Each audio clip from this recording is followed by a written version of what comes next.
மனுஷனோட பணம் சாப்பிடுறதுல தப்பு இல்லைன்னு நீங்க சொல்ல வரீங்க?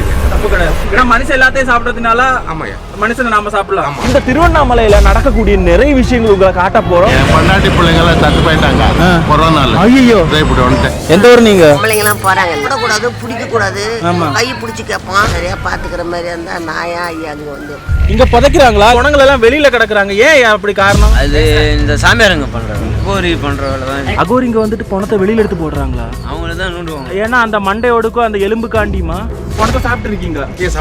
கை எல்லாம் சாப்பிட முடியாது. இப்ப நீங்க கையில வச்சிருக்கீங்க பணம். இப்ப நான் உங்க கூட வந்தா என்ன எல்லாம் கொண்டு போய் சாப்பிட மாட்டோம் இல்லையா? எல்லாம் சாப்பிடலாம். இப்ப நீங்க என்ன சாப்பிடுவீங்க? நான் வந்து எல்லாமே சாப்பிடுவேன். நீங்க இப்ப சாப்பாடுன்னு சொல்றது என்னன்னா மனுஷனை சாப்பிடுறது தானே? அதான் சாப்பாடு எனக்கு. அது உங்களுக்கு சாப்பாடு. அதான் சாப்பாடு.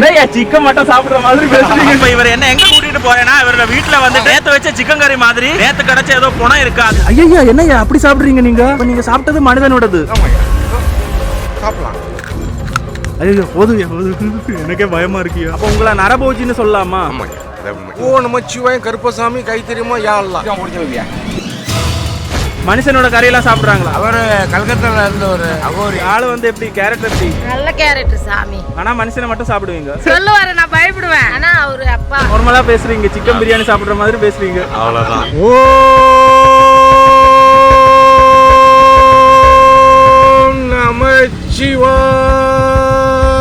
முழு வீடியோவையும் யூடியூபில் பார்க்கவும்.